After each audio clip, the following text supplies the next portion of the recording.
You just get a sense that someone's very naturally good at something. Okay. And you say, why are you not going further with this? You just have to go further. I thought my boys were pre-teens, I think, at the time. I thought they were pumpkin, right? I get a phone call from that Food Network going, okay, Food Network wants. Literally, it was legit. Hello, everyone, and welcome back to Total Michigan, where we interview ordinary Michiganders doing some pretty extraordinary things. I'm your host, Cliff DuVernois. I'm trekking through Grand Rapids, and I come across this bakery that's actually doing some really cool things. And I got the co-owners on the show today because if there's one thing that I love more than anything, it's actually a really good pastry.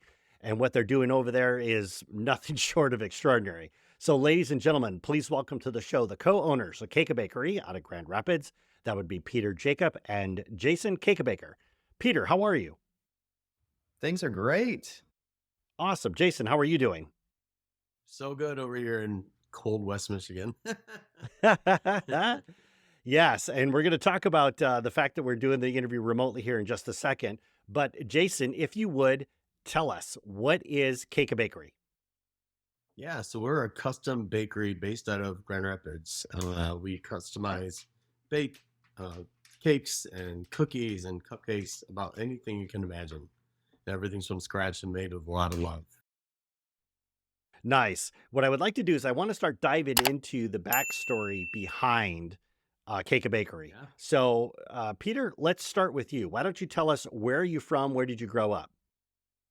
Yeah, well, I grew up in the top corner of Indiana. So Chicago was really my city to go to growing up. And then I moved to West Michigan for college. I went to a creative college called Kendall College of Art and Design, where I studied furniture design, and I still do that to this day. But one of my favorite projects over the last 12 years has been working on this bakery with Jason and all the amazing employees that we've had. Really, it was Jason's passion that brought it to us, brought it to light. The fact I think that his last name is Cakabaker plays a large role in it. And so it was kind of written in the stars. And we started working on this more than 12 years ago out of a house that we rented in Heritage Hill, Grand Rapids. And here we are today, 3 locations later. Sweet. Jason, why don't you tell us where you're from? Where did you grow up? Yeah, I grew up in Portage, Kalamazoo area. Graduated at Western Michigan with a business marketing degree, and learned how to bake and decorate cakes in high school, and kind of always done that on the side for friends and family.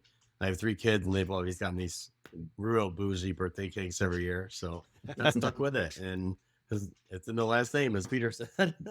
I know. I was thinking about that Seinfeld joke when he said, if you name your kid Jeeves, you've kind of doomed him to a career right there. So yeah, when I saw Cake a Baker, I'm That's like, right. yeah, I could totally see that. Yeah. But I Well, do there's a have way to ask the question, because you said you got into this in high school. Why did you get into decorating cakes in high school? I know, it was the craziest thing. First job ever was at a Baskin Robbins. Remember those? Baskin The Robbins always mall. knows. Yeah, right? Yeah. So they're eating ice cream cakes. So I found out it's something you have to work at really quick, right? So it gets super soft in no time. So you can work on the cake as long as you can out, and then you have to bring it in the freezer, literally walk in the walk-in freezer and finish it in there before your bag of piping gets hard. Yeah, but it's a lesson that I just kind of kept up over the years, and I kind of liked it. And there's a market for sure. Jeez. Certainly. So now you went to Western Michigan to get your degree, and then at some point in time, you decided you wanted to get into baking again, or did your career go in another way? Yeah, so I had a corporate gig for 15 years, Okay. and I was downsized along with 400 more of us at the same time. And then they brought me back. So they realized they let too many people go, and it happened again. And Peter's like, just do this out of your home. You have a huge following. Why not try it? So we literally would do tastings out of our little home in Heritage Hill. People come in and out to pick up their cakes, and we're bursting into the seams. We had a freezer. We had a freezer in the garage we put in. We had boxes all over the dining room. Everything was literally bursting into seams. So we felt, Peter had his eyes open on a spot a mile down the road from us, and we made the giant leap to do Mhm. that. I Brooklyn. remember so specifically overtaking the kitchen area, which was a pretty nice sized kitchen Right? in a kind of craftsman style house. But then once we took over the kitchen, yes, we added a junky freezer from probably Facebook Marketplace, Craigslist, who knows, to the Probably Craigslist basement. back then, yeah. The equipment flooded into the basement just as far as storage for boxes, and then eventually we took over the dining room and then a part of the living room, and then we knew it was time to go someplace else. I, at the time, had been designing furniture out of the house as well, and so, yeah, once you get to that critical mass, you know, you kinda have to take the leap, and it was fun. We really did find an amazing building to start our first retail store in. Although it needed a ton of work, it was shaped like a windmill in the front, and so it was Ah, this historic sort of greenhouse floral shop back in the day that we took over and just put a ton of time and effort into fixing it up, and then, that was our first retail location in Easttown in Grand Rapids. Jason was sharing earlier that you, Peter, were kind of pushing him to do this, right? Yeah. To kind of start this side Yes. Yeah. hustle. Well, so Totally. what made you sit there and reach out to Jason to be like, dude, you got to do this cake thing, Yeah. right? And it's do a side Yeah. hustle. We're gonna do it full time. Where did that come Yeah. from? Well, we were together at the time, and I think I've experienced this a few times. You just get a sense that someone's very naturally good at something. Okay. And you say, "Why are you not going further with this? You just have to go further." And he was ready, I think. He was really ready for a change in life in general at that time. And so when those two things coalesce, that's, I think, when you know how to take the leap. It's hard because it takes financial effort, it takes personal, physical effort. You get tired doing it, but I mean, we were in our 30s, so like, you know, a different phase of life. And feels easier at the time. You know, when you look back, you're like, wow, that was a lot of work to get that thing going. But at the time, you're just a little fearless and younger, and you think, why not? You know, the Right. risk outweighs you know, the opportunity outweighs the risk, and so you just kind of go, why not? Also, back to, you know, Jason just being naturally good at it. It wasn't just the skill to make the cakes; it was the people skills. So he had just Ah, this network of friends, network of people who, in some cases, we shared and overlapped friend groups, but they just clamored for it. They just couldn't wait to see what he could come up with. And so that's when you know there's like a spark there. There's something more interesting that you don't necessarily have to market too hard or try to convince people too thoroughly to enjoy because first of all, it's sweets and everybody likes that. That's yes. universal. It's Yes. handing people pure slices of joy, you know? But especially when it came to, and what we started out doing were decorated cakes or like catering for small events.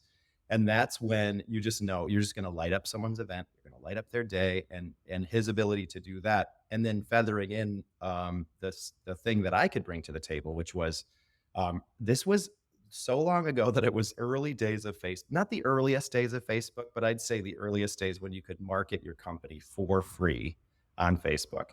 There were less restrictions. The algorithm didn't push you down. So it was really easy. And I saw other friends experiencing success there. And so I said to him, the real kind of pushing that I did early on was, you can do this. And also, here's how. Like, we can just market it through Facebook for free. We can rely on word of mouth from friends and family. And then, third, I think, and the one that I love so much that Jason's become very used to is the marketing, the actual PR and like press opportunities that would Yes. come right away. And Yes. that's where I really said, get out there, do this. And I don't know how to do that. I don't know if I'm comfortable, right? No. How does anybody know it? I mean, yeah, get in front of the camera. Are you kidding me? Yeah. So let me ask you this question here. And I say this because a number of times people will go out and start a business. And I even did this myself, right? So I'm a little bit of a cook and I would have some friends come over for dinner and they're like, oh my goodness, you should open up a restaurant, which made me laugh hysterically because I've got no experience running a restaurant. So I guess the question for you is, I guess what would, if you were going to start this venture, what would you actually think and say, we're going to be successful at this? I mean, let's start alone with the logo that Peter designed. I mean, absolutely stunning. I mean, it looks like we were well established right off the bat. Yep. And people recognize the name, you know, it's all those. but it's a good quality product that we come out with. You know, it's unmatched. Yep. I think To also, be, like your friends and whoever's cheering you on are, your first best marketing effort. But like your mm, friends telling you that you were a good cook, you have to know it for yourself because they could be shining you on, they could just be helping you to feel good about yourself. But the fact is, once you know that you're actually good at it, then you can take the next step. And I think that Jason knew that there was something there. I would just say like, the hidden benefit and the hidden success throughout the years has been because of the people that we're able to work with. The product matters obviously so much, but right off the bat, we had a person who we met in the line at an ice cream shop because she mhm. was tattooed, sleeves, legs, everywhere with Burning ovens. desserts. Yeah, just Yeah. really involved. It was sweets. Yeah, the dessert world. We need that. Donuts and pancake stacks and all kinds Yeah, of things. So Jason, being the yeah. personality that he is, said, "Hey, do you want a job? We're starting a bakery up the street." And she said, "Yeah, actually, I do. I'm a massage Nice. tech, and I'm waiting for my salon to open, and I have like a full summer to wait for that salon to open. So, yes, I would love a job." And she became sort of the standard. Her name is Abby, and she became kind of the standard that we use to measure other people against because she was so naturally good at it. And she had Nice. such a sort of theatrical, and that's not meant to diminish in any way. It's theatrical in the best sense, a booming voice that welcomed people in and said, "You're about to have a great time." She would sometimes say, "Are you ready to have fun?" you know, two people walking in the door. And you go, "You Yes. can't teach that. We didn't come up with that training Right. method or anything." But and then another person, Denise, who worked with us, who became sort of like Mhm. the mother of the crew, even though she'd hate that I say that because she was never old enough to be any of our mothers. But she became like the hostess with the mostess, and not only combined baking skill with customer service, but became like family to us. And so it just like the hidden virtue of the whole experiment has been getting to know all these amazing people, and it continues to this day with all the amazing staff that we get to work with. So it feels special. That's awesome. We're going to take a moment and thank our sponsors. And when we come back, we're going to explore how the Cakabakery actually put itself on the national stage, as well as the success that they're having. We'll see you after the break.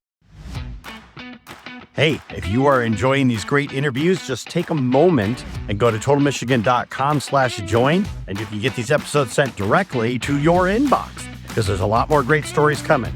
See you there. Hello, everyone, and welcome back to Total Michigan, where we interview ordinary Michiganders doing some pretty extraordinary things. I'm your host, Cliff DuVernois. Today, we are talking with Peter Jacob and Jason Kakabaker of the Cakabakery in Grand Rapids. Before the Hello, hello. break, we were talking a little bit about Jason becoming a media darling.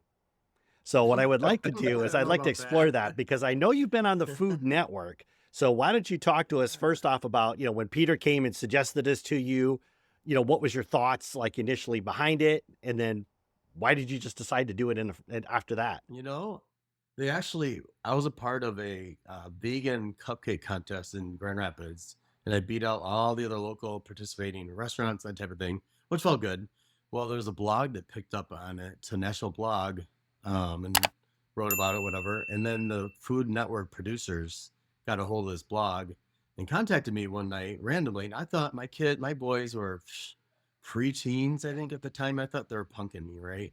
Get a phone call from that Food Network going, okay, Food Network wants me, And literally, it was legit. They wanted me to go out there for a couple days in LA and film a show called Cupcake Wars. I was a little bit familiar with it, um, but yeah, it was a crazy couple days to fly out there and air a 30-minute show. The run up to the episode was so interesting because although they approach you, they approach quite a lot of people, you find out over Yes. time, Correct. all throughout the country. And they want a good mix of genders, they want a good mix of personality types. And so the producers are really working to mix this well on a single episode, especially given the theme of that episode. And I think Jason was given such a challenge because we did the full audition tape, which had to be produced. So we worked with some I had friends to to wear do different that. outfits. They wanted to see what would look best on camera. Yeah. accessorize, it's all accessories, everything. Yeah. What's Wow. your team outfit gonna be? Who's your, co-star on the episode? Who's your assistant? Which Yeah. just so happened to be Jason's best friend who has worked with us all along. And, yeah, so I found that process so interesting to get things started, and then you find out if you're on the episode, and then you find out what the episode theme is. What was the theme, Jason? Yeah, it was actually outer space. So our guest judge was an astronaut, which was kind of fun. So let me ask you this question here, because this seems to be like the start of it all. When you entered this competition for vegan why did you decide Yeah. to do that? Well, I wanted to be sure with Food Network that it wasn't just going to be a vegan show, episode, because we do that. That's not everything we do, but it's, an important part for sure. Uh, but yeah, I just thought I'd enter the contest because we make the best vegan lemon cupcake there is. It There was you really go. That's good. great. Yeah, and that's how we won. I felt Yeah. really proud that we beat out all these other restaurants in town. Nice. Yeah, it's so popular for weddings. I mean, it's one of my favorite Still, things that we make, and I'm not vegetarian yes. or vegan, but it's one of my Yep. favorite things that we make You don't even know entirely, it's and vegan. Right. it's really, You know, really paired good. Yeah. usually paired with a raspberry buttercream. Oh. Yeah. See, now I'm getting hungry. Say Now it. I'm getting I'll have to bring hungry. you Here we go. This always happens I'll when be I right bring. over. I'll be right Yes. over. Yes. Okay. So let's take a step back here, because I know that part of this getting Jason out in front of the cameras, Peter, this was actually you pushing this. Why did you think that this was important? Well, I mean, his charm can translate across, a table or across a camera. So I just knew that if he got into it and got on air, that he would be just so charming, and that's what people like. I mean, you know that what works most is authenticity, and so Jason's got a natural kind of way with people. He's the life of the party. He just Oh, loves to sure. make people happy and celebrate, and so that's effective. What happens also, though, is that you have to get out of your own way, and so let's say when we were producing the audition tape for Cupcake Wars, it's challenging to stay bright and intentional and authentic when you're doing 15 takes in a row.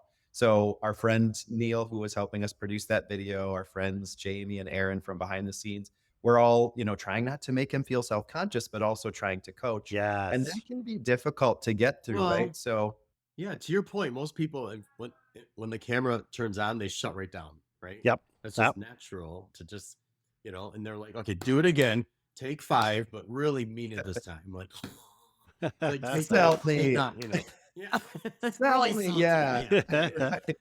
And that So was then I good knew a little practice bit. because It was yeah, that was good practice being a because when you went on camera, the show, what did they do? national TV, lots of takes. But And then the like, producers are like, "Get this, hit that, say this." yeah, right. Which, by the way, Yeah, it's and I really do want to explore this, because I've heard some other people talk about being like on food and network television and stuff, and obviously you can't go on there and be a complete flop, right?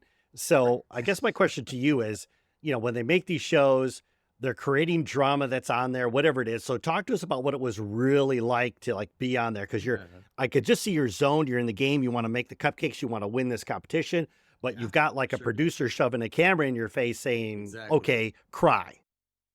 Yeah, right. No, well, I mean, Or did I go too there far? are a few things. No, there are a few things you know before you go out there, uh, and it's tough because it's different equipment, right? That you're used to. It's not your oven. It's not your Not your mixer. kitchen. Literally, Yes. right? It's a Yep. whole stage of sorts. Made up fake stage. But they do love it if something doesn't turn out. I have to tell you, my most favorite thing to make still to this day is our dark chocolate merlot cupcakes, and it's something you have to Ooh. hand mix and not use a. Yeah, it's the most amazing cake you've ever had. And it literally did turn out in the in the oven. The camera loved that. The camera loved to see my I flattened cupcakes. So I'm pouring them out in the garbage, right?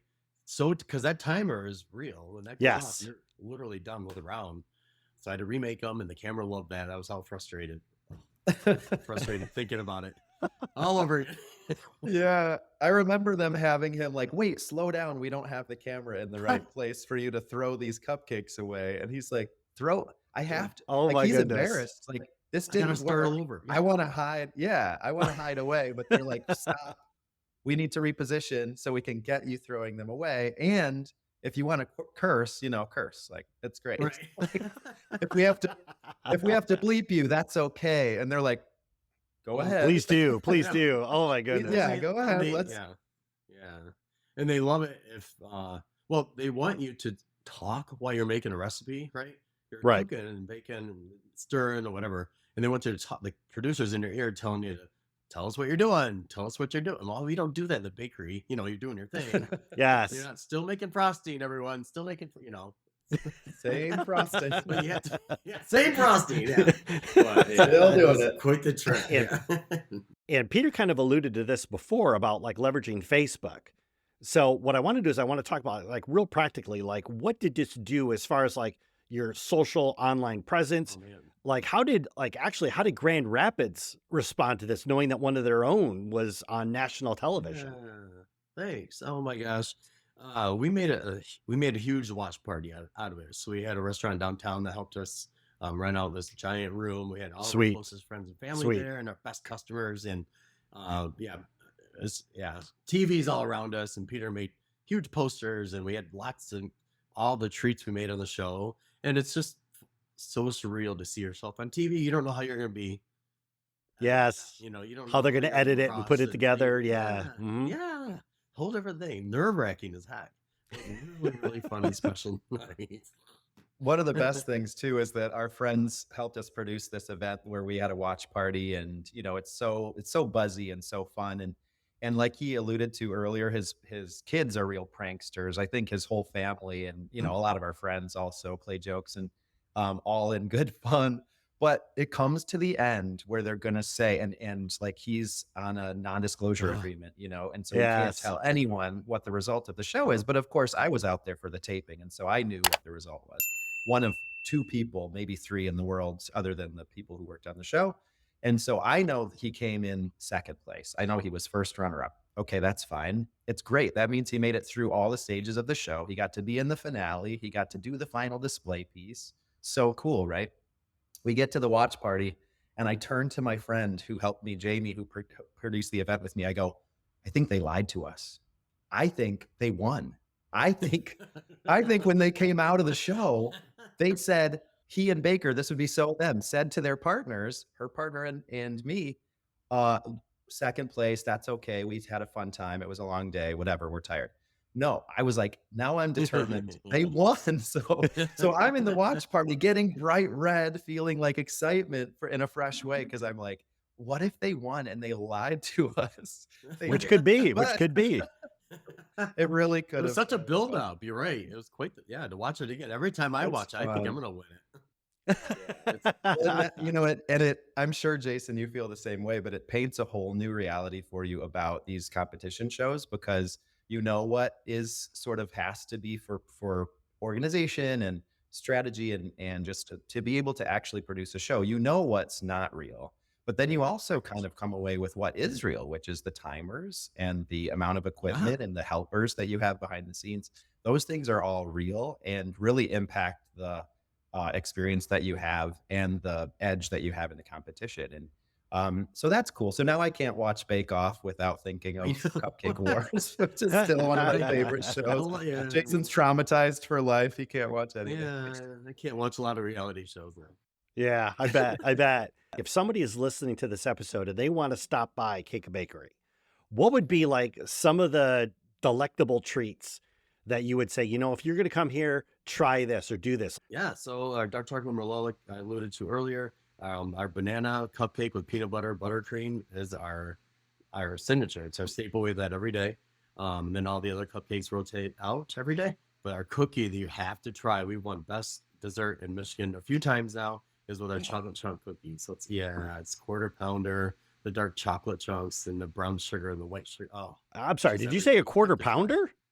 yes, sir. Oh, oh, that's my love language right. right there. That's awesome. It is a That's dense true. cookie.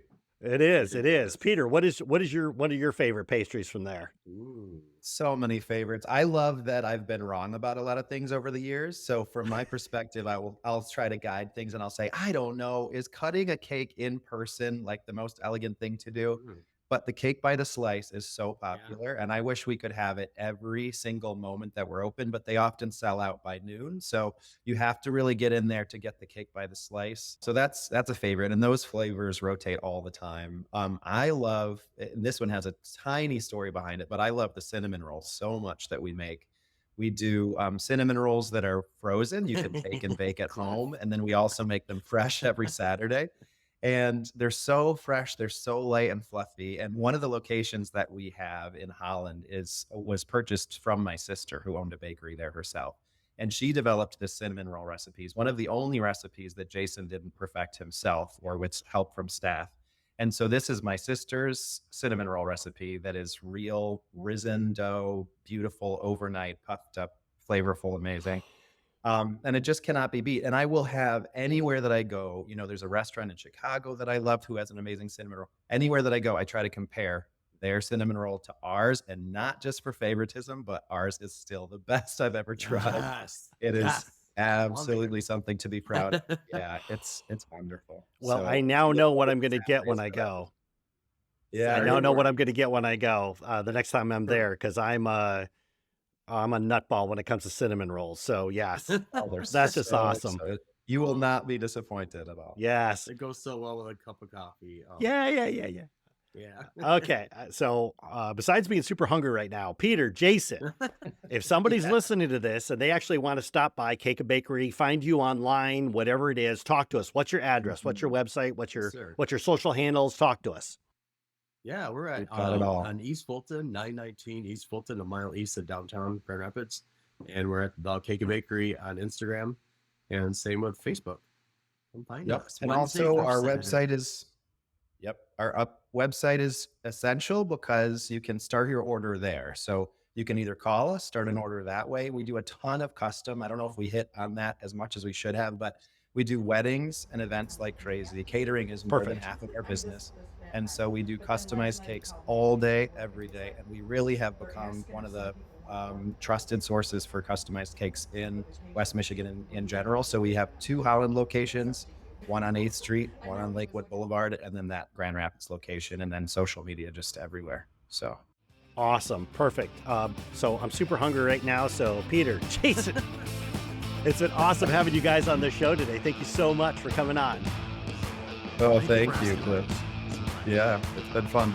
Yes, and for our audience, you can always roll on over to totalmichigan.com, click on Peter and Jason's interview, and get the links that they mentioned above. We'll catch you next week when we talk to another Michigander doing some pretty extraordinary things. We'll see you then.